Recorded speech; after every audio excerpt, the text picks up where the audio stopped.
आजादी के 75 वर्ष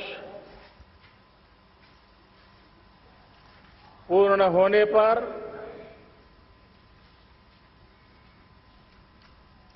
देशवासियों को अनेक अनेक शुभकामनाएं। बहुत बहुत बधाई। न सिर्फ हिंदुस्तान का हर कोना, लेकिन दुनिया के हर कोने में आज किसी न किसी रूप में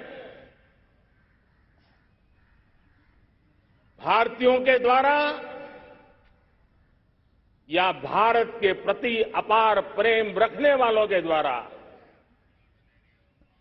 विश्व के हर कोने में यह हमारा तिरंगा आन बान शान के साथ लहरा रहा है। मैं विश्व भर में फैले हुए भारत प्रेमियों को, भारतीयों को आजादी के इस अमृत महोत्सव की बहुत बहुत बधाई देता हूं। आज का ये दिवस ऐतिहासिक दिवस है। एक पुण्य पड़ाव, एक नई राह, एक नए संकल्प और नए सामर्थ्य के साथ कदम बढ़ाने का ये शुभ अवसर है।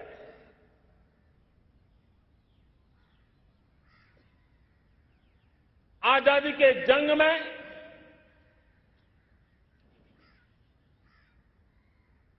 गुलामी का पूरा कालखंड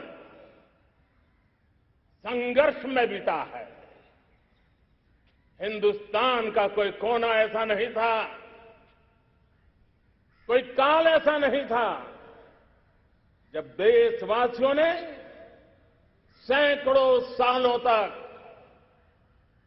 गुलामी के खिलाफ जंग न किया हो, जीवन न खपाया हो,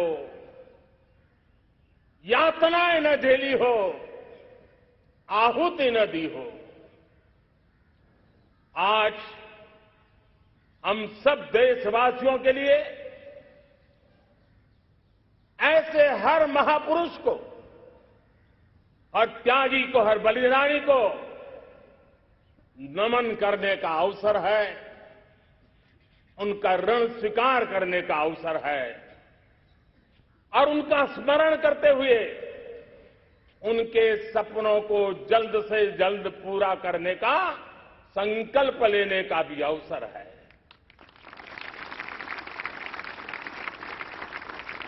हम सभी देशवासी कृतज्ञ हैं पूज्य बापू के, नेताजी सुभाष चंद्र बोस के,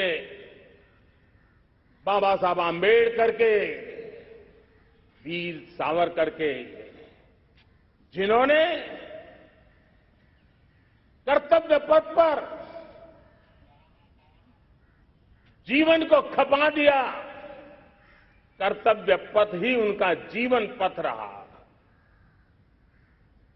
यह देश कृतज्ञ है मंगल पांडे, तात्या टोपे, भगत सिंह, सुखदेव, राजगुरु, चंद्रशेखर आजाद, अशफाक उल्लाह खान, राम प्रसाद बिस्मिल, अनगिनत ऐसे हमारे क्रांतिवीरों ने अंग्रेजों की हुकूमत की नींव हिला दी।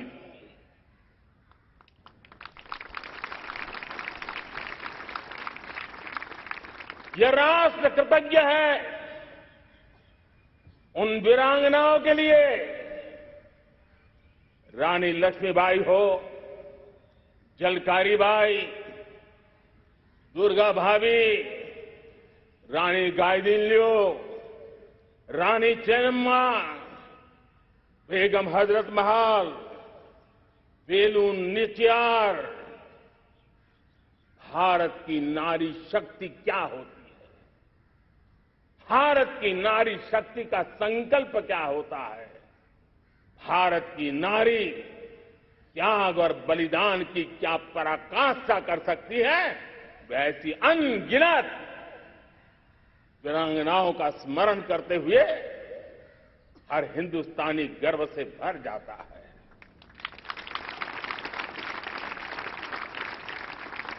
आजादी का जंग भी लड़ने वाले और आजादी के बाद देश बनाने वाले भी, डॉक्टर राजेंद्र प्रसाद जी हो, नेहरू जी हो, सरदार वल्लभ भाई पटेल, श्यामा प्रसाद मुखर्जी, लाल बहादुर शास्त्री, दीनदयाल उपाध्याय, जयप्रकाश नारायण, राम मनोहर लोहिया, आचार्य विनोबा भावे, नानाजी देशमुख, सुब्रमण्यम भारती, अनगिनत ऐसे महापुरुषों को आज नमन करने का अवसर है। जब आजादी के जंग की चर्चा करते हैं तो हम उन जंगलों में जीने वाले हमारे आदिवासी समाज का भी गौरव करना हम नहीं भूल सकते हैं। भगवान बिरसा मुंडा, सिद्धो कान्हो, अल्लूरी सीताराम राजू, गोविंद गुरु, अनगिनत नाम है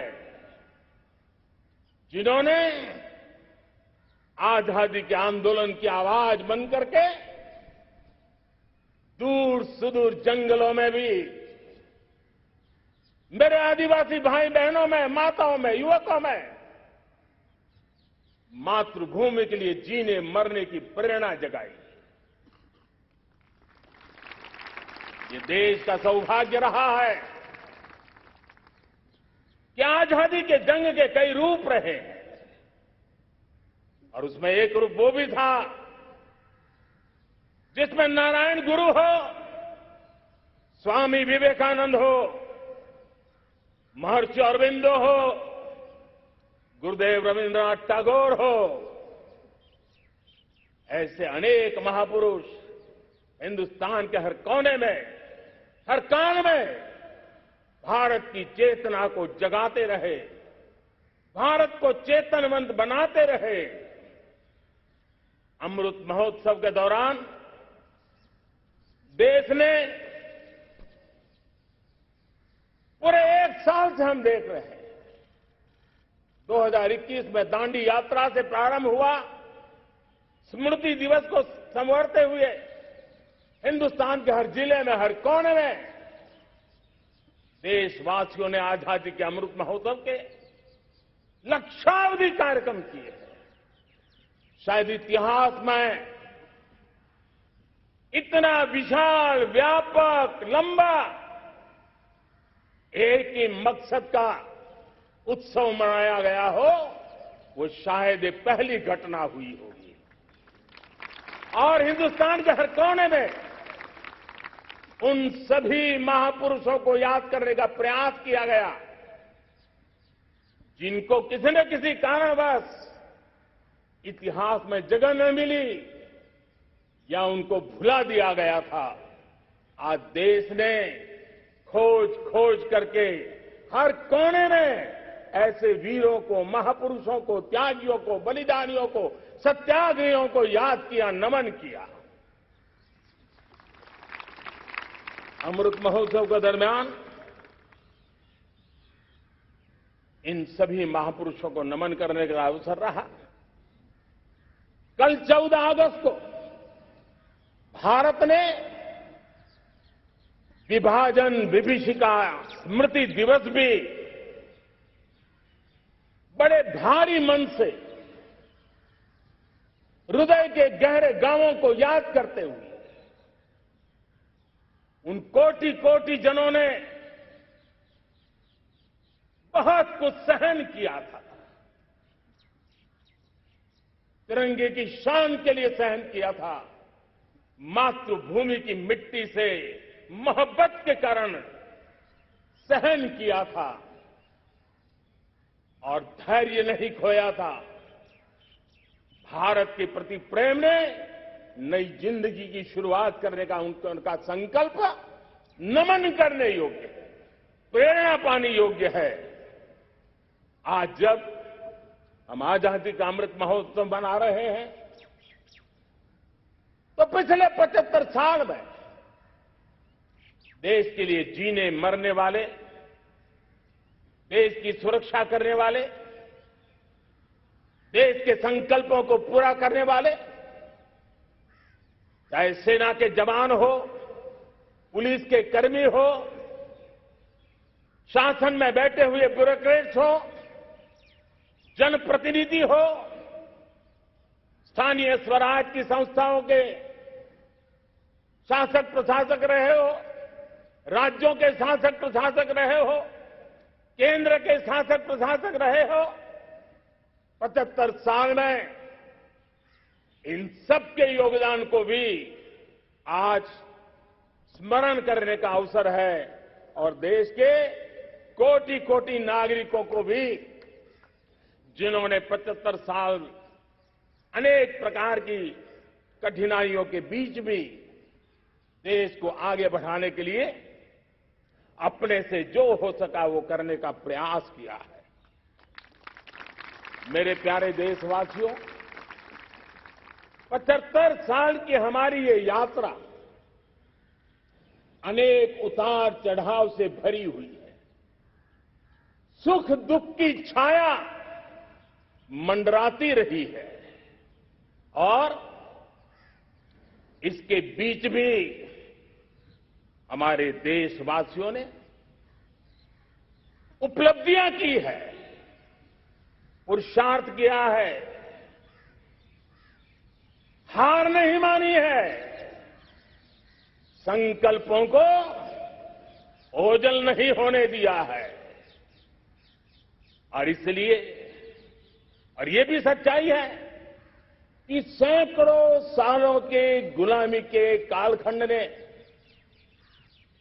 भारत के मन को, भारत के मानवीय की भावनाओं को गहरे घाव किए थे, गहरी चोटें पहुंचाई थी, लेकिन उसके भीतर एक जिद भी थी, एक जिजीविषा भी थी, एक जुनून भी था, एक जोम भी था। और उसके कारण अभावों के बीच में भी, उपहास के बीच में भी, और जब आजादी का जंग अंतिम चरण में था तो देश को डराने के लिए, निराश करने के लिए, हताश करने के लिए सारे उपाय किए गए थे। अगर आजादी आई, अंग्रेज चले जाएंगे तो देश टूट जाएगा, बिखर जाएंगे, लोग अंदर अंदर लड़ करके मर जाएंगे, कुछ नहीं बचेगा, अंधकार युग में भारत चला जाएगा। न जाने क्या क्या आशंकाएं व्यक्त की गई थी, लेकिन उनको पता नहीं था ये हिंदुस्तान की मिट्टी है। इस मिट्टी में वो सामर्थ्य है जो शासकों से भी परे सामर्थ्य का एक अंतर प्रभार लेकर के जीता रहा है, सदियों तक जीता रहा है। और उसी का परिणाम है, हमने क्या कुछ नहीं झेला।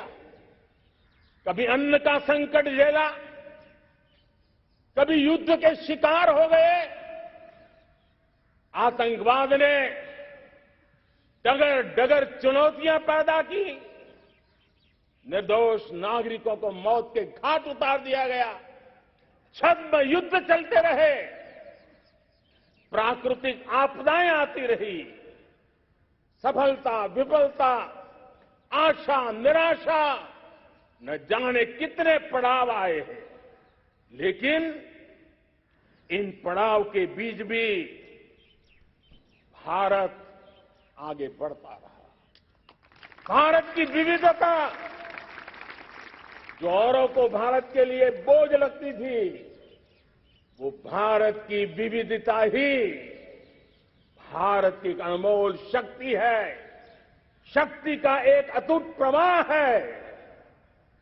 और दुनिया को पता नहीं था कि भारत के पास एक इनहेरेंट सामर्थ्य है, एक संस्कार सरिता है, एक मन मस्तिष्क का विचारों का बंधन है, और वो है भारत लोकतंत्र की जननी है, मदर ऑफ डेमोक्रेसी है। और जिनके जहन में लोकतंत्र होता है, वे जब संकल्प करके चल पड़ते हैं, वो सामर्थ्य दुनिया की बड़ी बड़ी सल्तनतों के लिए भी संकट का काल लेकर के आती है। ये मदर ऑफ डेमोक्रेसी, ये लोकतंत्र की जननी हमारे भारत ने सिद्ध कर दिया कि हमारे पास ये एक अनमोल सामर्थ्य है। मेरे प्यारे देशवासियों, 75 साल की यात्रा में आशाएं, अपेक्षाएं, उतार चढ़ाव सब कुछ के बीच में हर एक के प्रयास से हम जहां तक पहुंच पाए थे, पहुंचे थे। और 2014 में देशवासियों ने मुझे दायित्व दिया। आजादी के बाद जन्मा हुआ मैं पहला व्यक्ति था जिसको लाल किले से देशवासियों का गौरवगान करने का अवसर मिला था।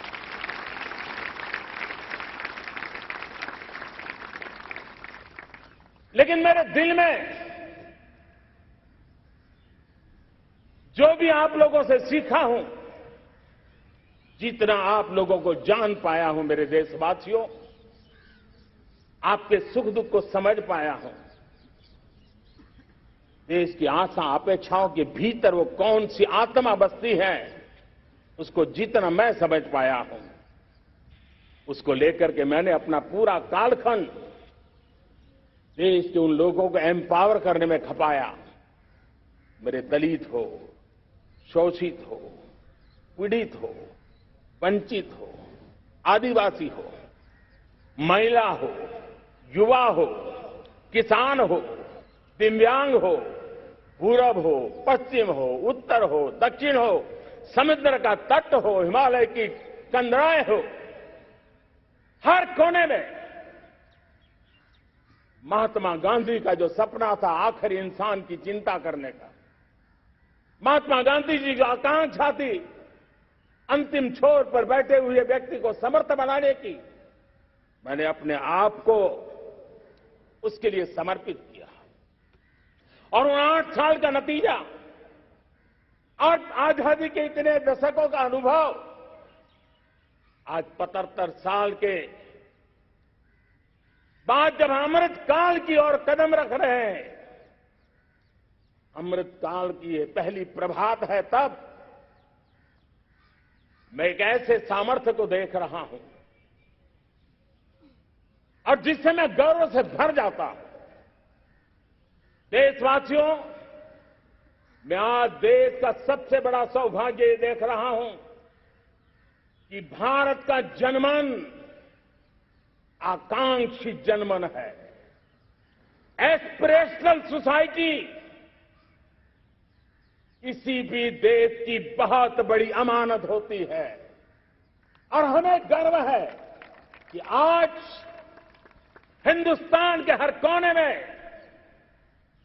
हर समाज के हर वर्ग में, हर तबके में आकांक्षाएं उफान पर है। देश का हर नागरिक चीजें बदलना चाहता है, बदलते देखना चाहता है, लेकिन इंतजार करने को तैयार नहीं है, अपनी आंखों के सामने देखना चाहता है, कर्तव्य से जुड़ करके करना चाहता है, वो गति चाहता है, वो प्रगति चाहता है। 75 साल में संजोए हुए सारे सपने अपने ही आंखों के सामने पूरा करने के लिए वो लालायित है, उत्साहित है, उतावला भी है। कुछ लोगों को इसके कारण संकट हो सकता है, क्योंकि जब एस्पिरेशनल सोसाइटी होती है तब सरकारों को भी तलवार की धार पे चलना पड़ता है, सरकारों को भी समय के साथ दौड़ना पड़ता है। और मुझे विश्वास है, चाहे केंद्र सरकार हो, राज्य सरकार हो, स्थानीय स्वराज की संस्थाएं हो, किसी भी प्रकार की शासन व्यवस्था क्यों न हो, हर किसी को इन एस्पिरेशनल सोसाइटी को एड्रेस करना पड़ेगा। उनकी आकांक्षाओं के लिए हम ज्यादा इंतजार नहीं कर सकते। हमारे इस एस्पिरेशनल सोसाइटी ने लंबे अरसे तक इंतजार किया है, लेकिन अब वो अपनी आने वाली पीढ़ी को इंतजार में जीने के लिए मजबूर करने को तैयार नहीं है। और इसलिए ये अमृत काल का पहली प्रभात हमें उस एस्पिरेशनल सोसाइटी की आकांक्षाओं को पूरा करने के लिए एक बहुत बड़ा सुनहरा अवसर देकर के आई है। मेरे प्यारे देशवासियों, हमने पिछले दिनों देखा है, एक और ताकत का हमने अनुभव किया है, और वो है भारत में एक सामूहिक चेतना का पुनर्जागरण हुआ है। एक सामूहिक चेतना का पुनर्जागरण आजादी के इतने संघर्ष में से जो अमृत था वो अब संजोया जा रहा है, संकलित हो रहा है, संकल्प में परिवर्तित हो रहा है, पुरुषार्थ की पराकाष्ठा जुड़ रही है और सिद्धि का मार्ग नजर आ रहा है। ये चेतना, मैं समझता हूं कि चेतना का जागरण, ये पुनर्जागरण, ये हमारी सबसे बड़ी अमानत है। और ये पुनर्जागरण देखिए, 10 अगस्त तक लोगों को पता तक नहीं होगा शायद कि देश के भीतर कौन सी ताकत है, लेकिन पिछले 3 दिन से जिस प्रकार से तिरंगे झंडे को लेकर के, तिरंगा की यात्रा लेकर के देश चल पड़ा है, बड़े बड़े सोशल साइंस के एक्सपर्ट्स वे भी शायद कल्पना नहीं कर सकते कि मेरे भीतर के अंदर कितने, मेरे देश के भीतर कितना बड़ा सामर्थ्य है, एक तिरंगे झंडे ने दिखा दिया है। यह पुनर्चेतना, पुनर्जागरण का पल है। ये लोग समझ नहीं पाए हैं, जब देश जनता कर्फ्यू के लिए हिंदुस्तान का हर कोना निकल पड़ता है, तब उस चेतना की अनुभूति है। जब देश ताली थाली बजा करके कोरोना वॉरियर के साथ कंधे से कंधा मिला करके खड़ा हो जाता है, तब चेतना की अनुभूति होती है। जब दिया जला करके कोरोना वॉरियर की शुभकामना देने के लिए देश निकल पड़ता है, तब उस चेतना की अनुभूति होती है। दुनिया कोरोना के कालखंड में वैक्सीन लेना या न लेना, वैक्सीन काम का है कि नहीं है, उस उलझन में जी रहा था। उस समय मेरे देश के गांव गरीब भी 200 करोड़ डोज दुनिया को चौंका देने वाला काम करके दिखा देते हैं। यही चेतना है, यही सामर्थ्य है। इस सामर्थ्य ने आज देश को एक नई ताकत दी है। मेरे प्यारे भाइयों बहनों, तीसरा एक महत्वपूर्ण सामर्थ्य मैं देख रहा हूं, जैसे एस्पिरेशनल सोसाइटी, जैसे पुनर्जागरण, वैसे ही आजादी के इतने दशकों के बाद पूरे विश्व का भारत की तरफ देखने का नजरिया बदल चुका है। विश्व भारत की तरफ गर्व से देख रहा है, अपेक्षा से देख रहा है। समस्याओं का समाधान भारत की धरती पर दुनिया खोजने लगी है। दोस्तों, विश्व का ये बदलाव, विश्व की सोच में ये परिवर्तन 75 साल की हमारी अनुभव यात्रा का परिणाम है। हम जिस प्रकार से संकल्पों लेकर चल पड़े हैं, दुनिया इसे देख रही है और आखिरकार विश्व भी उम्मीदें लेकर के जी रहा है। उम्मीदें पूरे करने का सामर्थ्य कहां पड़ा है, वो उसे दिखने लगा है। मैं इसे स्त्री शक्ति के रूप में देखता हूं, 3 सामर्थ्य के रूप में देखता हूं। और ये त्रिशक्ति है एस्पिरेशन की, पुनर्जागरण की और विश्व की उम्मीदों की। और इसे पूरा करने के लिए हम जानते हैं दोस्तों, आज दुनिया में एक विश्वास जगने में मेरे देशवासियों की बहुत बड़ी भूमिका है। 130 करोड़ देशवासियों ने कई दशकों के अनुभव के बाद स्थिर सरकार का महत्व क्या होता है, राजनीतिक स्थिरता का महत्व क्या होता है, पॉलिटिकल स्टेबिलिटी दुनिया में किस प्रकार की ताकत दिखा सकती है, नीतियों में कैसा सामर्थ्य होता है, उन नीतियों पर विश्व का कैसे भरोसा बनता है, ये भारत ने दिखाया है और दुनिया भी इसे समझ रही है। और हम जब राजनीतिक स्थिरता हो, नीतियों में गतिशीलता हो, निर्णयों में तेजी हो, सर्वव्यापकता हो, सर्वसमावेशकता हो, तो विकास के लिए हर कोई भागीदार बनता है। हमने सबका साथ सबका विकास का मंत्र लेकर के हम चले थे, लेकिन देखते ही देखते देशवासियों ने सबका विश्वास और सबका प्रयास से उसमें और रंग भर दिए हैं। और इसलिए हमने देखा है हमारी सामूहिक शक्ति को, हमारे सामूहिक सामर्थ्य को हमने देखा है। आजादी का अमृत महोत्सव जिस प्रकार से बनाया गया, जिस प्रकार से हर जिले में 75 अमृत सरोवर बनाने का अभियान चल रहा है, गांव-गांव के लोग जुड़ रहे हैं, कार सेवा कर रहे हैं, अपने प्रयत्नों से अपने गांव में जल संरक्षण के लिए बड़ा अभियान चला रहे हैं। और इसलिए भाइयों बहनों, चाहे स्वच्छता का अभियान हो, चाहे गरीबों के कल्याण का काम हो, देश आज पूरी शक्ति से आगे बढ़ रहा है। लेकिन भाइयों बहनों, हम लोग आजादी के अमृत काल में हमारी 75 साल की यात्रा को, उसका गौरवगान करते रहेंगे, अपनी ही पीठ थपथपाते रहेंगे, तो हमारे सपने कहीं दूर चले जाएंगे। और इसलिए 75 साल का कालखंड कितना ही शानदार रहा हो, कितने ही संकटों वाला रहा हो, कितने ही चुनौतियों वाला रहा हो, कितने ही सपने अधूरे दिखते हो, उसके बावजूद भी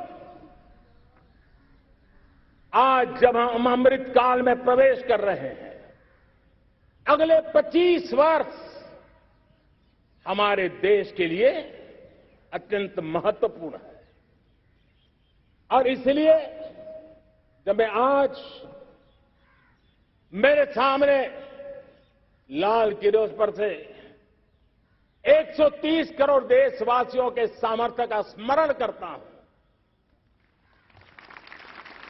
उनके सपनों को देखता हूं, उनके संकल्पों की अनुभूति करता हूं, तो साथियों मुझे लगता है आने वाले 25 साल के लिए हमें उस 5 पंच प्राण पर अपनी शक्ति को केंद्रित करनी होगी, अपने संकल्पों को केंद्रित करना होगा, अपने सामर्थ्य को केंद्रित करना होगा। और हमें उन पंच प्राण को लेकर के 2047 जब आजादी के 100 साल होंगे, आजादी के दीवानों के सारे सपने पूरे करने का जिम्मा उठा करके चलना होगा। जब मैं पंच प्राण की बात करता हूं, तो पहला प्राण, अब देश बड़े संकल्प लेकर के ही चलेगा। बहुत बड़े संकल्प लेकर के चलना होगा और वो बड़ा संकल्प है विकसित भारत। अब उससे कुछ कम नहीं होना चाहिए। बड़ा संकल्प।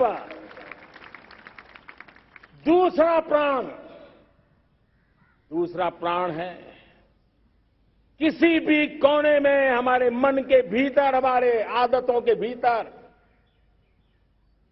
गुलामी का एक भी अंश अगर भी अभी भी है तो उसको किसी भी हालत में बचने नहीं देना। अब 100% सैकड़ों साल की गुलामी ने जहां हमें जकड़ कर रखा है, हमारे मनोभाव को बांध करके रखा हुआ है, हमारी सोच में विकृतियां पैदा करके रखी है, हमें गुलामी की छोटी सी छोटी चीज भी कहीं नजर आती है, हमारे भीतर नजर आती है, हमारे आसपास नजर आती है, हमें उससे मुक्ति पानी ही होगी। ये हमारा दूसरी प्राण शक्ति है। तीसरी प्राण शक्ति, हमें हमारी विरासत पर गर्व होना चाहिए। हमारी विरासत के प्रति, क्योंकि यही विरासत है जिसने कभी भारत को स्वर्णिम काल दिया था, और यही विरासत है जो समय को अनुकूल परिवर्तन करने की आदत रखती है। यही विरासत है जो काल बाह्य छोड़ती रही है, नित्य नूतन स्वीकारती रही है। और इसलिए इस विरासत के प्रति हमें गर्व होना चाहिए। चौथा प्राण, वो भी उतना ही महत्वपूर्ण है, और वो है एकता और एकजुटता। 130 करोड़ देशवासियों में एकता, न कोई अपना न कोई पराया। एकता की ताकत एक भारत श्रेष्ठ भारत के सपनों के लिए हमारा चौथा प्राण है। और पांचवा प्राण है नागरिकों का कर्तव्य। नागरिकों का कर्तव्य जिसमें प्रधानमंत्री भी बाहर नहीं होता है, मुख्यमंत्री भी बाहर नहीं होता है, वो भी नागरिक है। नागरिकों का कर्तव्य, यह हमारे आने वाली 25 साल के सपनों को पूरा करने के लिए एक बहुत बड़ी प्राण शक्ति है। मेरे प्यारे देशवासियों, जब सपने बड़े होते हैं,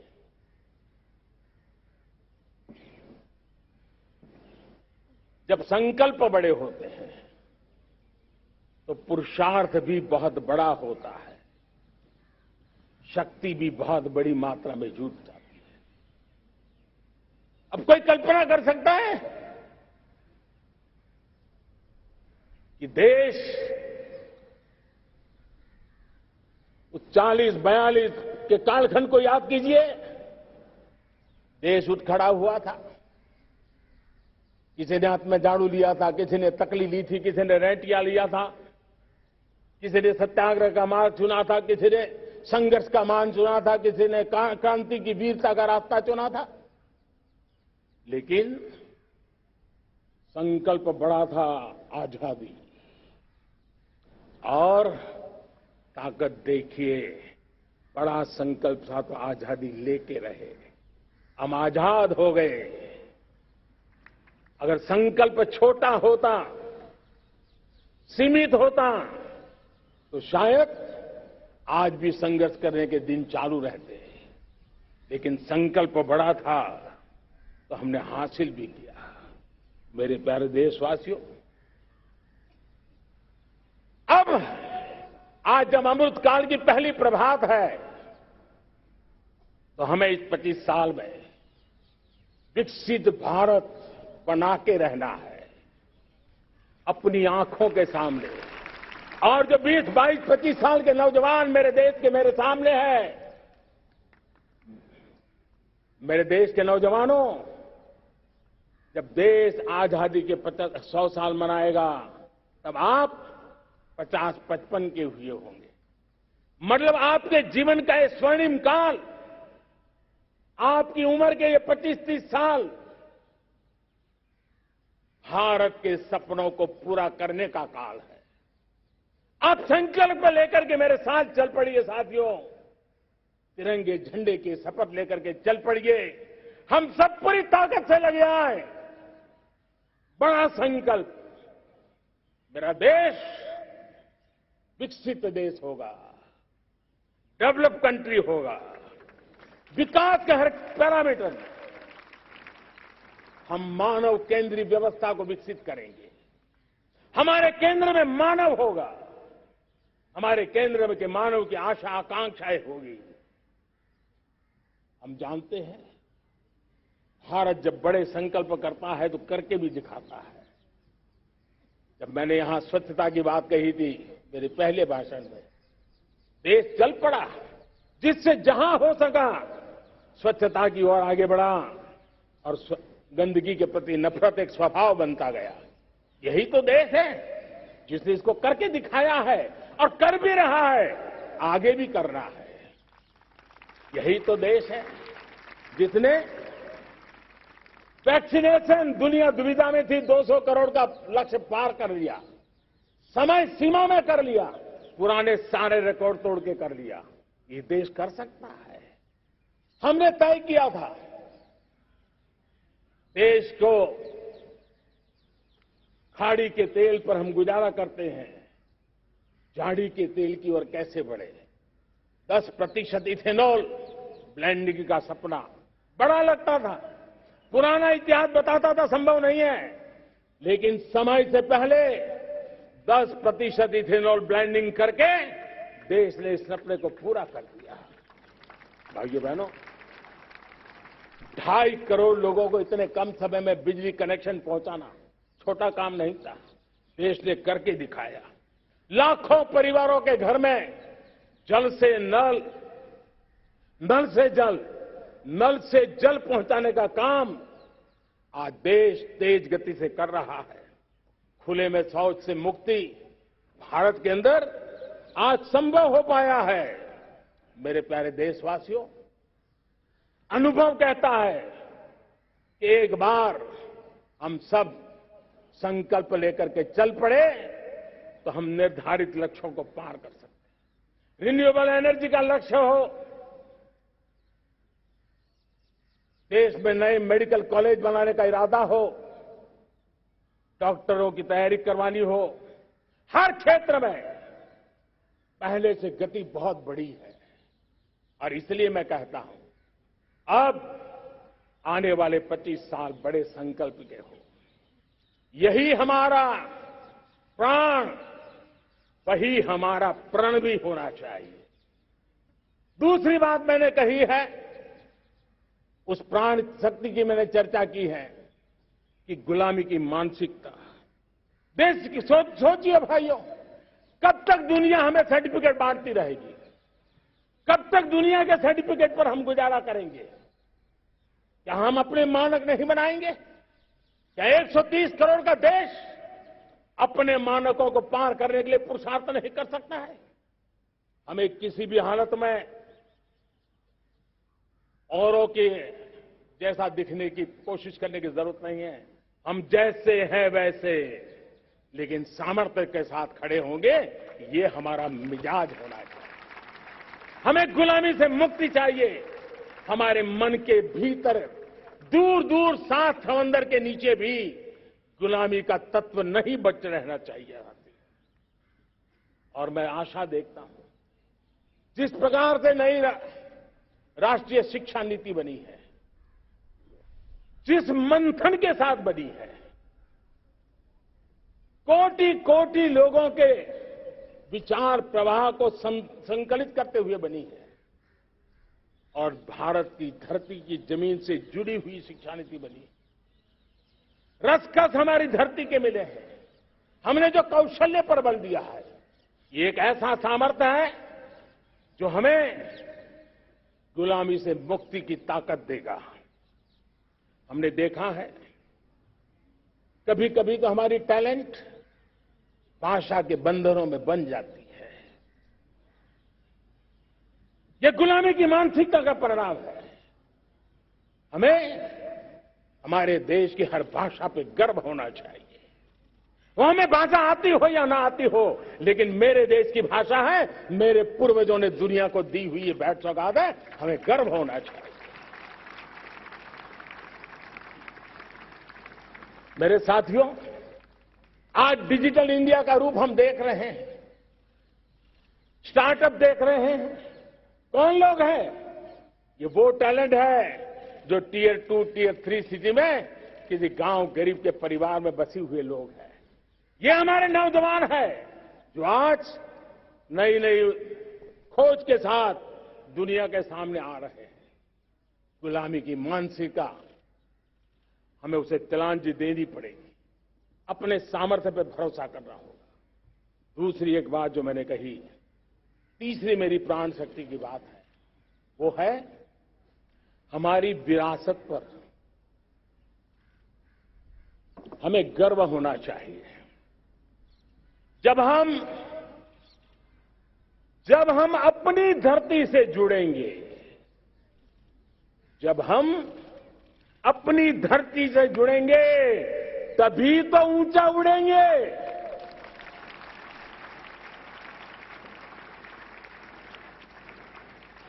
और जब हम ऊंचा उड़ेंगे तो हम विश्व को भी समाधान दे पाएंगे।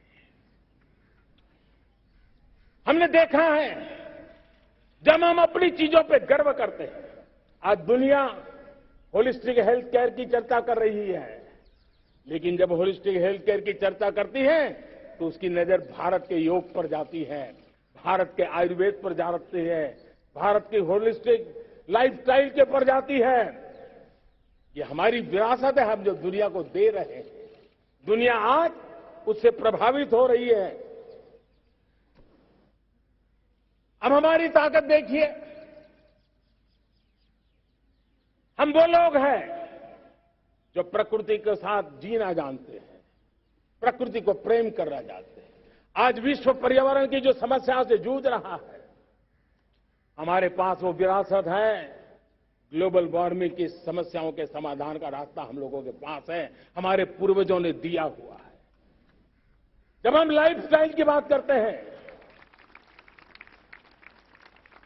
एनवायरमेंट फ्रेंडली लाइफस्टाइल की बात करते हैं, हम लाइफ मिशन की बात करते हैं, तो दुनिया का ध्यान आकर्षित करते हैं। हमारे पास एक सामर्थ्य है। हमारा बड़ा धान, मोटा धान, मिलेट, हमारे यहां तो घर घर की चीज रही है। ये हमारी विरासत है। हमारे छोटे किसानों के परिश्रम से छोटी छोटी जमीन के टुकड़ों में फलने फूलने वाली हमारे धान। आज दुनिया अंतर्राष्ट्रीय स्तर पर मिलेट ईयर मनाने के लिए आगे बढ़ रही है। मतलब हमारी विरासत को आज दुनिया, हम उस पर गर्व करना सीखे। हमारे पास दुनिया को बहुत कुछ देना है। हमारे फैमिली वैल्यूज, विश्व के सामाजिक तनाव की जब चर्चा हो रही है, व्यक्तिगत तनाव की चर्चा होती है तो लोगों को योग दिखता है, सामूहिक तनाव की बात होती है तब भारत की पारिवारिक व्यवस्था दिखती है। संयुक्त परिवार की एक पूंजी सदियों से हमारी माताओं बहनों के त्याग बलिदान के कारण परिवार नाम की जो व्यवस्था विकसित हुई, ये हमारी विरासत है। इस विरासत पर हम गर्व कैसे करें? हम तो वो लोग हैं जो जीव में भी शिव देखते हैं। हम वो लोग हैं जो नर में नारायण देखते हैं। हम वो लोग हैं जो नारी तो नारायणी कहते हैं। हम वो लोग हैं जो पौधे में परमात्मा देखते हैं। हम वो लोग हैं जो नदी को मां मानते हैं। हम वो लोग हैं जो हर कंकर में शंकर देखते हैं। यह हमारा सामर्थ्य है। हर नदी में मां का रूप देखते हैं। पर्यावरण की इतनी व्यापकता, विशालता, ये हमारा गौरव। हम विश्व के सामने जब खुद गर्व करेंगे तो दुनिया करेगी। भाइयों बहनों, हम वो लोग हैं जिसने दुनिया को वसुधैव कुटुंबकम का मंत्र दिया। हम वो लोग हैं जो दुनिया को कहते हैं एकम सत विप्रहा वदन्ति, आज जो होलियर देन दाऊ का जो संकट चल रहा है, तुझसे बड़ा मैं हूं, ये जो तनाव का कारण बना हुआ है, दुनिया को एकम सत विप्रादा बहुधा वदंती का ज्ञान देने वाली विरासत हमारे पास है। जो कहते हैं सत्य एक है, जानकार लोग उसको अलग अलग तरीके से कहते हैं। ये गौरव हमारा है। हम लोग हैं जो कहते हैं यत पिंडे तद ब्रह्मांडे।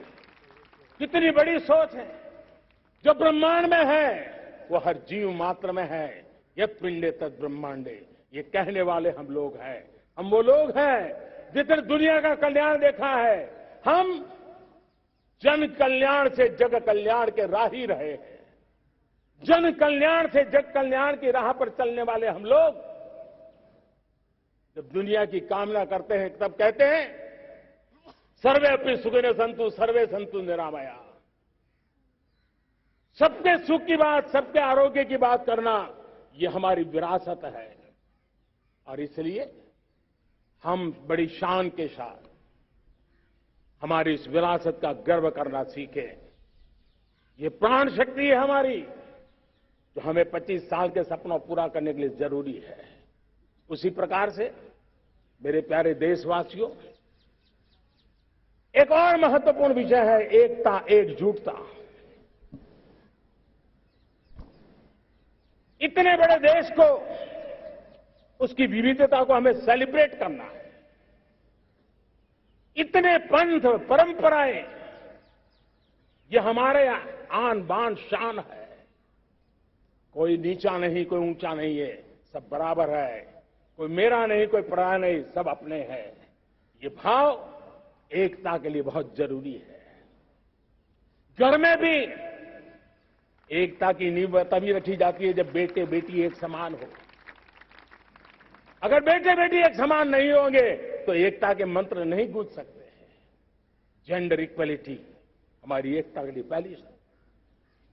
जब हम एकता की बात करते हैं, अगर हमारे एक ही पैरामीटर हो, एक ही मानदंड हो, जिस मानदंड को हम कहें इंडिया फर्स्ट, मैं जो कुछ भी कर रहा हूं, जो भी सोच रहा हूं, जो बोल रहा हूं, इंडिया फर्स्ट के अनुकूल है, एकता का रास्ता खुल जाएगा। दोस्त, हमें एकता से बांधने का वो मंत्र है, हमें इसको पकड़ना है।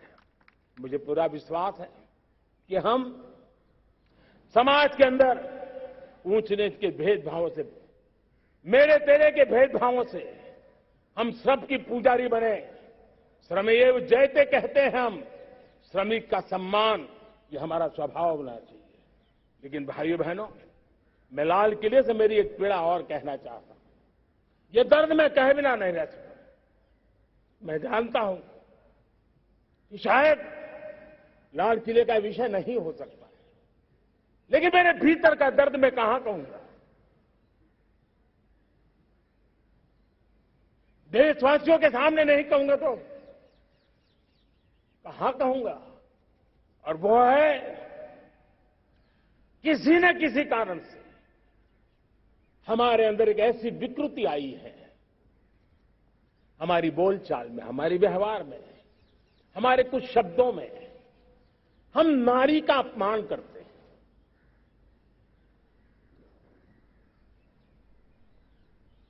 क्या हम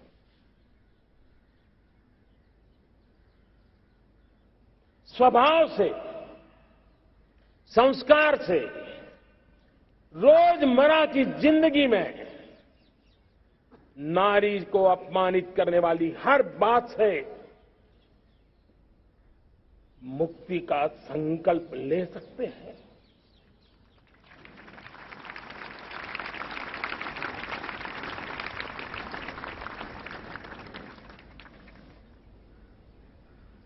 नारी का गौरव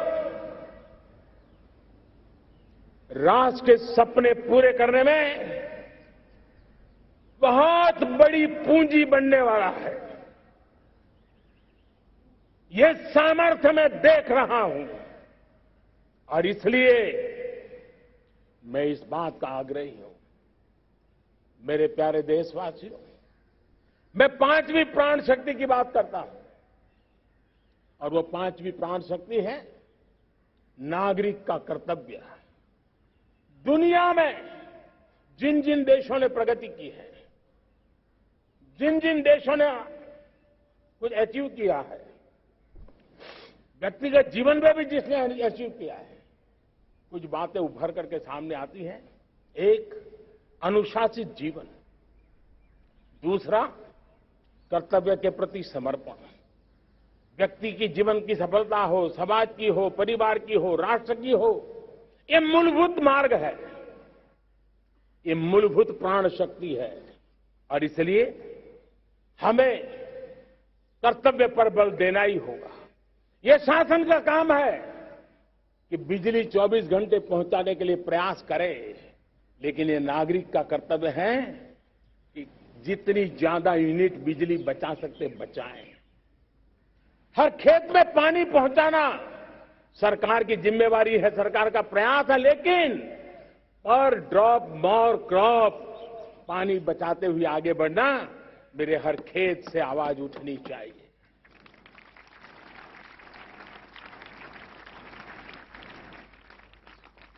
केमिकल मुक्त खेती, ऑर्गेनिक फार्मिंग, प्राकृतिक खेती, ये हमारा कर्तव्य है।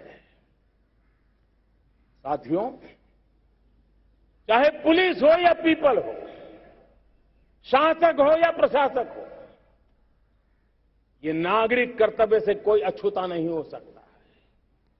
हर कोई अगर नागरिक के कर्तव्यों को निभाएगा तो मुझे विश्वास है कि हम इच्छित लक्ष्य को प्राप्त करने में समय से पहले सिद्धि प्राप्त कर सकते हैं। मेरे प्यारे देशवासियों, आज महर्षि अरविंदो की जन्म जयंती भी है।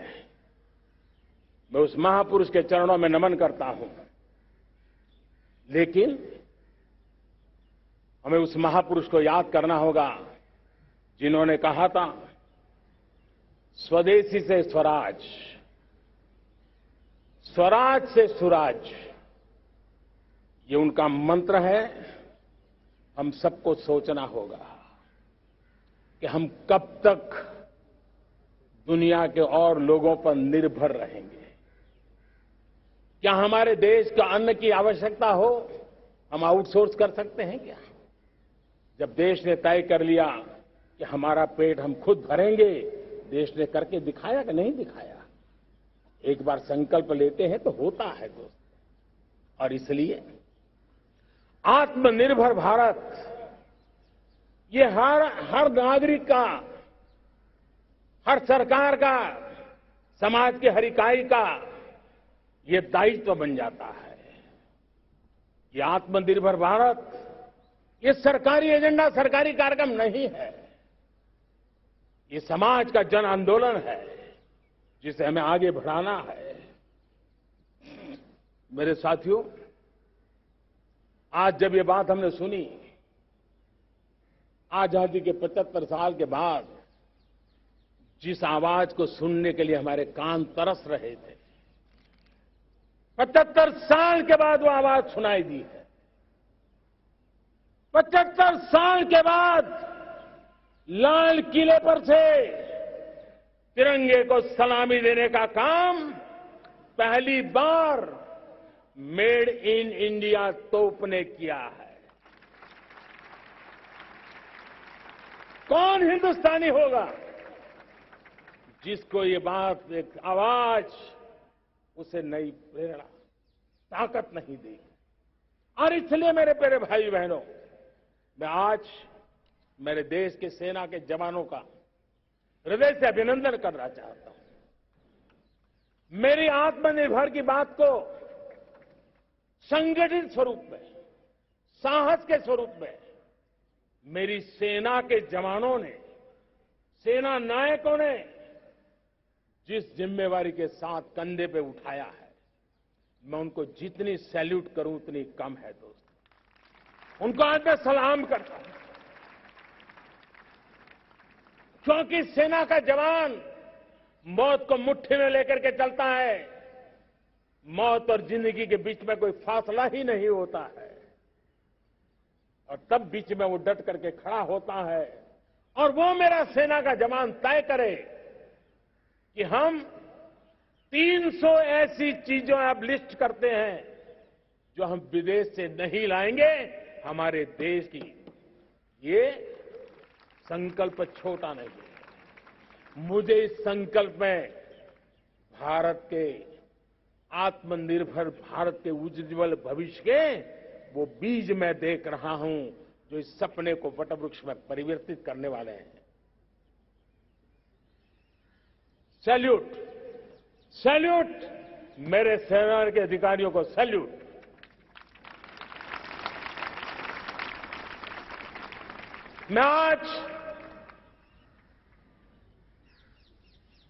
मैं मेरे छोटे छोटे बालकों को, 5 साल 7 साल की आयु के बालक, उनको भी सैल्यूट करना चाहता हूं, उनको भी सलाम करना चाहता हूं। जब देश के सामने चेतना जगी, मैंने सैकड़ों परिवारों से सुना है, 5-5, 7 साल के बच्चे घर में कह रहे हैं कि अब हम विदेशी खिलौने से नहीं खेलते। 5 साल का बच्चा घर में विदेशी खिलौने से नहीं खेलेंगे, ये जब संकल्प करता है ना, तब आत्मनिर्भर भारत उसकी रगों में दौड़ता है। आप देखिए, पीएलआई स्कीम 1 लाख करोड़ रुपया दुनिया के लोग हिंदुस्तान में अपना नसीब आजमाने आ रहे हैं, टेक्नोलॉजी लेकर के आ रहे हैं, रोजगार के नए अवसर बना रहे हैं। भारत मैन्युफैक्चरिंग हब बनता जा रहा है, आत्मनिर्भर भारत की बुनियाद बना रहा है। आज इलेक्ट्रॉनिक गुड्स मैन्युफैक्चरिंग हो, मोबाइल फोन का मैन्युफैक्चरिंग हो, आज देश बहुत तेजी से प्रगति कर रहा है। जब हमारा ब्रह्मोस दुनिया में जाता है, कौन हिंदुस्तानी होगा जिसका मन आसमान को न छूता होगा। दोस्तों, आज हमारी मेट्रो कोचेज, हमारी वंदे भारत ट्रेन विश्व के लिए आकर्षण बन रहा है। मेरे प्यारे देशवासियों, हमें आत्मनिर्भर बनना है हमारे एनर्जी सेक्टर में। हम कब तक एनर्जी के सेक्टर में किसी और पर डिपेंडेंट रहेंगे? और हमें सोलार का क्षेत्र हो, विंड एनर्जी का क्षेत्र हो, रिन्यूएबल के और भी जो रास्ते हो, मिशन हाइड्रोजन हो, बायोफ्यूल की कोशिश हो, इलेक्ट्रिक व्हीकल पर जाने की बात हो, हमें आत्मनिर्भर बन करके इन व्यवस्थाओं को आगे बढ़ाना होगा। मेरे प्यारे देशवासियों, आज प्राकृतिक खेती भी आत्मनिर्भर का एक मार्ग है। फर्टिलाइजर से जितनी ज्यादा मुक्ति, आज देश में नैनो फर्टिलाइजर के कारखाने की नई आशा लेकर के आए हैं। लेकिन प्राकृतिक खेती, केमिकल फ्री खेती आत्मनिर्भर को ताकत दे सकती है। आज देश में रोजगार के क्षेत्र में ग्रीन जॉब के नए नए क्षेत्र बहुत तेजी से खुल रहे हैं। भारत ने नीतियों के द्वारा स्पेस को खोल दिया है। ड्रोन की बहुत दुनिया में सबसे प्रगतिशील पॉलिसी लेकर के आए हैं। हमने देश के नौजवानों के लिए नए द्वार खोल दिए हैं। मेरे प्यारे भाइयों बहनों, मैं प्राइवेट सेक्टर को भी आह्वान करता हूं, आइए हमें विश्व में छा जाना है। आत्मनिर्भर भारत का ये भी सपना है कि दुनिया को भी जो आवश्यकताएं हैं उसको पूरा करने में भारत पीछे नहीं जाएगा। हमारे लघु उद्योग हो, सूक्ष्म उद्योग हो, कुटीर उद्योग हो, जीरो डिफेक्ट, जीरो इफेक्ट, हमें उस करके हमें दुनिया में जाना होगा। हमें स्वदेशी पर गर्व करना होगा। मेरे प्यारे देशवासियों, हम बार बार लाल बहादुर शास्त्री जी को याद करते हैं। जय जवान जय किसान का उनका मंत्र आज भी देश के लिए प्रेरणा है। बाद में अटल बिहारी वाजपेयी जी ने जय विज्ञान कह करके उसमें एक कड़ी जोड़ दी थी और देश ने उसको प्राथमिकता दी थी। लेकिन अब अमृतकाल के लिए एक और अनिवार्यता है और वो है जय अनुसंधान। जय जवान जय किसान जय विज्ञान जय अनुसंधान, इनोवेशन। और मुझे मेरे देश की युवा पीढ़ी में भरोसा है। इनोवेशन की ताकत देखिए। आज हमारा यूपीआई, भीम, हमारा डिजिटल पेमेंट, फिनटेक की दुनिया में हमारा स्थान आज विश्व में रियल टाइम 40% अगर डिजिटल फाइनेंशियल का ट्रांजैक्शन होता है तो मेरे देश में हो रहा है। हिंदुस्तान ने ये करके दिखाया है। मेरे प्यारे देशवासियों, अब हम 5G के दौर की ओर कदम रख रहे हैं। बहुत दूर इंतजार नहीं करना होगा, हम कदम मिलाने वाले हैं। हम ऑप्टिकल फाइबर गांव-गांव में पहुंचा रहे हैं। डिजिटल इंडिया का सपना गांव से गुजरेगा, ये मुझे पूरी जानकारी है। आज मुझे खुशी है, हिंदुस्तान के 4 लाख कॉमन सर्विस सेंटर्स गांवों में विकसित हो रहे हैं। गांव के नौजवान बेटे बेटियां कॉमन सर्विस सेंटर चला रही हैं। देश गर्व कर सकता है कि गांव के क्षेत्र में 4 लाख डिजिटल एंटरप्रेन्योर का तैयार होना और सारी सेवाएं गांव के लोग उनके यहां लेने के लिए आदी बन जाए, ये अपने आप में टेक्नोलॉजी हब बनने की भारत की जो ताकत है।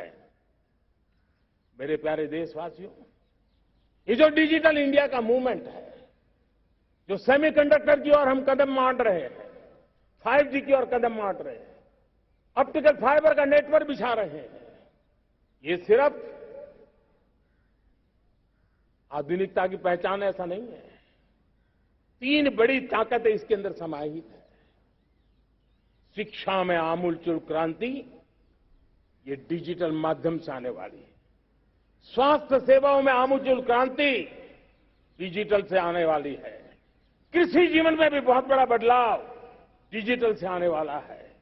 एक नया विश्व तैयार हो रहा है। भारत उसे आगे बढ़ाने के लिए, और मैं साफ देख रहा हूं दोस्तों, ये डेकेड मानव जात के लिए टेकेड का समय है, टेक्नोलॉजी का डेकेड है। भारत के लिए तो ये टेकेड जिसका मन टेक्नोलॉजी से जुड़ा हुआ है, आईटी की दुनिया में भारत ने अपना एक लोहा बनवा लिया है, तो ये टेकेड का सामर्थ्य भारत के प्रयास है। हमारा अटल इनोवेशन मिशन, हमारे इंक्यूबेशन सेंटर, हमारे स्टार्टअप एक नया पूरा क्षेत्र का विकास कर रहे हैं। युवा पीढ़ी के लिए नए अवसर लेकर के आ रहे हैं। स्पेस मिशन की बात हो, हमारा डीप ओशन मिशन की बात हो, समुद्र की गहराई में जाना हो या हमें आसमान को छूना हो, ये नए क्षेत्र हैं जिसको लेकर के हम आगे बढ़ रहे हैं। मेरे प्यारे देशवासियों, हम इस बात को न भूलें, और भारत ने सदियों से देखा हुआ है, जैसे देश में कुछ नमूना रूप कामों की जरूरत होती है, कुछ बड़ी बड़ी ऊंचाइयों की जरूरत होती है, लेकिन साथ साथ धरातल पर मजबूती बहुत आवश्यक होती है।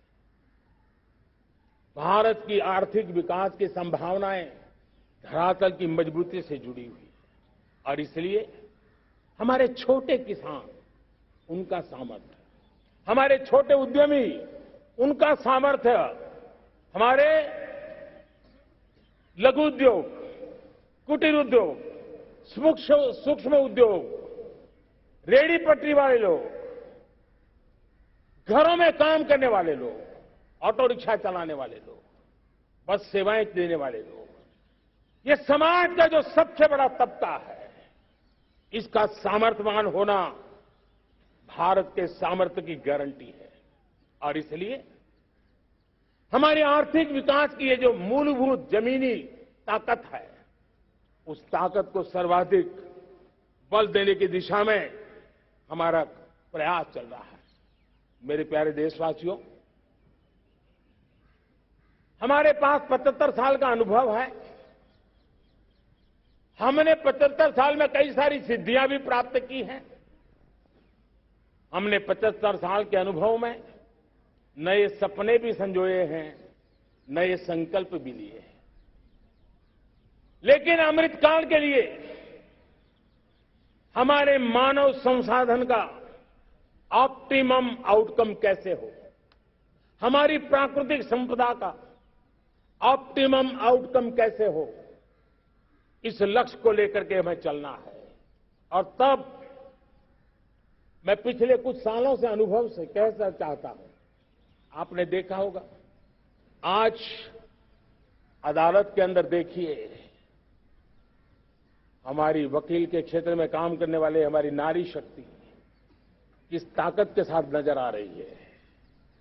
आप ग्रामीण क्षेत्र में जनप्रतिनिधियों के रूप में देखिए, हमारी नारी शक्ति किस मिजाज से, समर्पित भाव से अपनी गांवों की समस्याओं को सुलझाने में लगी हुई है। आज ज्ञान का क्षेत्र देख लीजिए, विज्ञान का क्षेत्र देख लीजिए, हमारे देश की नारी शक्ति सिरमौर नजर आ रही है। आज हम पुलिस में देखें, हमारी नारी शक्ति लोगों की सुरक्षा की जिम्मेवारी उठा रही है। हम जीवन के हर क्षेत्र में देखें, खेलकूद का मैदान देखें या युद्ध की भूमि देखें, भारत की नारी शक्ति एक नए सामर्थ्य, नए विश्वास के साथ आगे आ रही है। मैं इसको भारत की 75 साल की जो यात्रा में जो योगदान है, उसमें अब कई गुना योगदान आने वाले 25 साल में मैं मेरी नारी शक्ति का देख रहा हूं, मेरी माताओं, बहनों का, मेरी बेटियों का देख रहा हूं। और इसलिए ये सारे हिसाब किताब से ऊपर है, सारे आपके पैरामीटर से अतिरिक्त है। हम इस पर जितना ध्यान देंगे, हम जितने ज्यादा अवसर हमारी बेटियों को देंगे, जितनी सुविधाएं हमारी बेटियों के लिए केंद्रित करेंगे, आप देखना वो हमें बहुत कुछ लौटा करके देगी।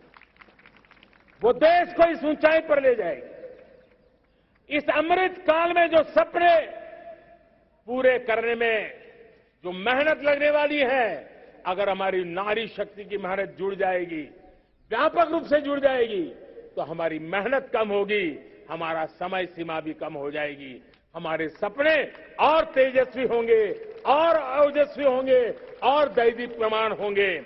और इसलिए आइए साथियों, हम जिम्मेवारियों को लेकर आगे बढ़े। मैं आज भारत के संविधान के निर्माताओं का भी धन्यवाद करना चाहता हूं कि उन्होंने जो हमें फेडरल स्ट्रक्चर दिया है, उसके स्पिरिट को बनाते हुए, उसकी भावनाओं का आदर करते हुए हम कंधे से कंधा मिला करके इस अमृत काल में चलेंगे तो सपने साकार होकर के रहेंगे। कार्यक्रम भिन्न हो सकते हैं, कार्यशैली भिन्न हो सकती है, लेकिन संकल्प भिन्न नहीं हो सकते। राष्ट्र के लिए सपने भिन्न नहीं हो सकते। आइए हम एक ऐसे युग के अंदर आगे बढ़े। मुझे याद है जब मैं गुजरात का मुख्यमंत्री था, केंद्र में हमारे विचार की सरकार नहीं थी, लेकिन मेरे गुजरात में हर जगह पे मैं एक ही मंत्र लेके चलता था कि भारत के विकास के लिए गुजरात का विकास, भारत का विकास हम कहीं पर भी हो, हम सबके मन मस्तिष्क में रहना चाहिए। हमारे देश के कई राज्य हैं जिन्होंने देश को आगे बढ़ाने में बहुत भूमिका अदा की है, नेतृत्व किया है, कई क्षेत्रों में उदाहरण काम किए हैं। ये हमारे फेडरलिज्म को ताकत देते हैं। लेकिन आज समय की मांग है कि हमें कोऑपरेटिव फेडरलिज्म के साथ साथ कोऑपरेटिव कॉम्पिटिटिव फेडरलिज्म की जरूरत है। हमें विकास की स्पर्धा की जरूरत है। हर राज्य को लगना चाहिए वो राज्य आगे निकल गया, मैं इतनी मेहनत करूंगा, मैं आगे निकल जाऊंगा। उसने ये 10 अच्छे काम किए हैं, मैं 15 अच्छे काम करके दिखाऊंगा। उसने 3 साल में पूरा किया है, मैं 2 साल में करके दिखाऊंगा। हमारे राज्यों के बीच में, हमारी सर्विस, सरकार की सभी इकाइयों के बीच में वो स्पर्धा का वातावरण चाहिए जो हमें विकास की नई ऊंचाइयों पर ले जाने के लिए प्रयास करे। मेरे प्यारे देशवासियों, इस 25 वर्ष का अमृतकाल के लिए जब हम चर्चा करते हैं, तब मैं जानता हूं चुनौतियां अनेक है, मर्यादाएं अनेक हैं, मुसीबतें भी है, बहुत कुछ है। हम इसको कम नहीं आंकते हैं, रास्ते खोजते हैं, लगातार कोशिश कर रहे हैं, लेकिन 2 विषयों को तो मैं यहां आज चर्चा करना चाहता हूं। चर्चा अनेक विषयों पर हो सकती है, लेकिन मैं अभी समय की सीमा के कारण 2 विषयों पर चर्चा करता हूं। और मैं मानता हूं हमारे इन सारी चुनौतियों के कारण, विकृतियों के कारण, बीमारियों के कारण इस 25 साल का अमृतकाल, उस पर शायद अगर हमने समय रहते नहीं चेते, समय रहते समाधान नहीं किए, तो वो ये विकराल रूप ले सकते हैं। और इसलिए मैं सबकी चर्चा न करते हुए 2 पर जरूर चर्चा करना चाहता हूं। एक है भ्रष्टाचार, दूसरा है भाई भतीजावाद, परिवारवाद। भारत जैसे लोकतंत्र में जहां लोग गरीबी से जूझ रहे हैं, जब एक तरफ से देखते हैं, एक तरफ वो लोग हैं जिनके पास रहने के लिए जगह नहीं है, दूसरी तरफ वो तरह लोग हैं जिनको अपना चोरी किया हुआ माल रखने के लिए जगह नहीं है। ये स्थिति अच्छी नहीं है। और इसलिए हमें भ्रष्टाचार के खिलाफ पूरी ताकत से लड़ना है। पिछले 8 वर्षों में डायरेक्ट बेनिफिट ट्रांसफर के द्वारा, आधार, मोबाइल, इन सारे आधुनिक व्यवस्थाओं का उपयोग करते हुए 2 लाख करोड़ रुपए जो गलत हाथों में जाते थे, उसको बचा करके देश की भलाई के लिए काम लगाने में हम सफल हुए हैं। जो लोग पिछली सरकारों में बैंकों को लूट लूट करके भाग गए, उनकी संपत्तियां जब्त कर करके वापस लाने की कोशिश कर रहे हैं। कईयों को जेलों में जीने के लिए मजबूर करके रखा हुआ है। हमारी कोशिश है जिन्होंने देश को लूटा है उनको लौटाना पड़े, वो स्थिति हम पैदा करेंगे। भाइयों बहनों, अब भ्रष्टाचार के खिलाफ मैं साफ देख रहा हूं कि हम एक निर्णायक कालखंड में कदम रख रहे हैं। बड़े बड़े चमरबंदी भी बच नहीं पाएंगे। इस मिजाज के साथ भ्रष्टाचार के खिलाफ एक निर्णायक कालखंड में अब हिंदुस्तान कदम रख रहा है। और मैं लाल किले की प्राचीर से बड़ी जिम्मेवारी के साथ कह रहा हूं। और इसलिए भाइयों बहनों, भ्रष्टाचार दीमक की तरह देश को खोखला कर रहा है। मुझे इसके खिलाफ लड़ाई लड़नी है, लड़ाई को तेज करना है, निर्णायक मोड़ पे लेकर के ही जाना है। तब मेरे 130 करोड़ देशवासी, आप मुझे आशीर्वाद दीजिए, आप मेरा साथ दीजिए। मैं आज आपसे साथ मांगने आया, आपका सहयोग मांगने आया हूं, ताकि मैं इस लड़ाई को लड़ पाऊं, इस लड़ाई को देश जीत पाए और सामान्य नागरिक की जिंदगी भ्रष्टाचार ने तबाह करके रखी हुई है। मैं मेरे इन सामान्य नागरिक की जिंदगी को फिर से शान बान शान के लिए जीने के लिए रास्ता बनाना चाहता हूं। और इसलिए मेरे प्यारे देशवासियों, ये चिंता का विषय है कि आज देश में भ्रष्टाचार के प्रति नफरत तो दिखती है, व्यक्त भी होती हैं, लेकिन कभी कभी भ्रष्टाचारियों के प्रति उदारता बरती जाती है। किसी भी देश में ये शोभा नहीं देगा। और कई लोग तो इतनी बेशर्मी तक चले जाते हैं कि कोर्ट में सजा हो चुकी हो, भ्रष्टाचारी सिद्ध हो चुका हो, जेल जाना तय हो चुका हो, जेल गुजार रहे हो, उसके बावजूद भी उनका महिमा मंडन करने में लगे रहते हैं, उनकी शान शौकत में लगे रहते हैं, उनकी प्रतिष्ठा बनाने में लगे रहते हैं। अगर जब तक समाज में गंदगी के प्रति नफरत नहीं होती है, स्वच्छता की चेतना जगती नहीं है। जब तक भ्रष्टाचार और भ्रष्टाचारी के प्रति नफरत का भाव पैदा नहीं होता है, सामाजिक रूप से उसको नीचा देखने के लिए मजबूर नहीं करते, तब तक एक मानसिकता खत्म होने वाली नहीं है। और इसलिए भ्रष्टाचार के प्रति भी और भ्रष्टाचारियों के प्रति भी हमें बहुत जागरूक होने की जरूरत है। दूसरी एक चर्चा मैं करना चाहता हूं, भाई भतीजावाद। और जब मैं भाई भतीजावाद, परिवारवाद की बात करता हूं तो लोगों को लगता है मैं सिर्फ राजनीतिक क्षेत्र की बात करता हूं। जी नहीं, दुर्भाग्य से राजनीतिक क्षेत्र की उस बुराई ने हिंदुस्तान की हर संस्थाओं में परिवारवाद को पोषित कर दिया है। परिवारवाद हमारी अनेक संस्थाओं को अपने में लपेटे हुए है और उसके कारण मेरे देश की टैलेंट को नुकसान होता है, मेरे देश के सामर्थ्य को नुकसान होता है। जिनके पास अवसर की संभावनाएं हैं, वो परिवारवाद, भाई भतीजे के बाद बाहर रह जाता है। भ्रष्टाचार का भी कारण ये भी एक बन जाता है, ताकि उसका कोई भाई भतीजे के कार्य आसरा नहीं है तो लगता है चलो भाई कहीं से खरीद करके जगह बना लूं। इस परिवारवाद से, भाई भतीजावाद से हमें हर संस्थाओं में एक नफरत पैदा करनी पड़ी होगी, जागरूकता पैदा करनी होगी, तब हम हमारी संस्थाओं को बचा पाएंगे। संस्थाओं के उज्जवल भविष्य के लिए बहुत आवश्यक है। उसी प्रकार से राजनीति में भी परिवारवाद ने देश के सामर्थ्य को सबसे सारा अन्याय किया है। परिवारवादी राजनीति परिवार की भलाई के लिए होती है, उसको देश की भलाई से कोई लेना देना नहीं होता है।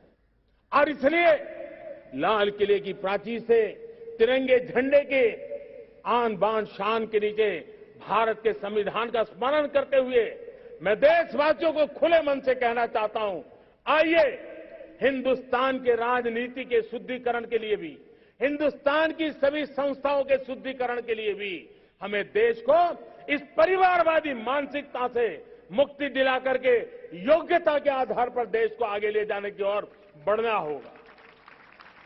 यह अनिवार्यता है, वरना हर किसी का मन कुंठित रहता है कि मैं उसके लिए योग्य था, मुझे नहीं मिला क्योंकि मेरा कोई चाचा, मामा, पिता, दादा, दादी, नाना, नानी कोई वहां थे नहीं। ये मनस्थिति किसी भी देश के लिए अच्छी नहीं। मेरे देश के नौजवानों, मैं आपके उज्जवल भविष्य के लिए, आपके सपनों के लिए, मैं भाई भतीजावाद के खिलाफ लड़ाई में आपका साथ चाहता हूं। परिवारवादी राजनीति के खिलाफ लड़ाई में मैं आपका साथ चाहता हूं। ये संवैधानिक जिम्मेवारी मानता हूं मैं, ये लोकतंत्र की जिम्मेवारी मानता हूं मैं, ये लाल किले के प्राचीर से कही गई बात की ताकत में मानता हूं और इसलिए मैं आज आपका अवसर चाहता हूं।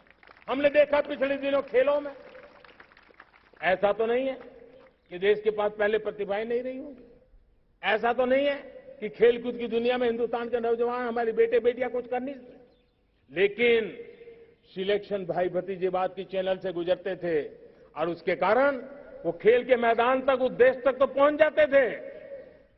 जीत हार से उन्हें लेना देना नहीं था, लेकिन जब ट्रांसपेरेंसी आई, योग्यता के आधार पर खिलाड़ियों का चयन होने लगा, पूर्ण पारदर्शिता से खेल के मैदान में सामर्थ्य का सम्मान होने लगा, आज देखिए दुनिया में खेल के मैदान में भारत का तिरंगा फहरता है, भारत का राष्ट्रगान गाया जाता है, गर्व होता है और परिवारवाद से मुक्ति होती है, भाई भतीजावाद से मुक्ति होती है, तो ये नतीजे आते हैं।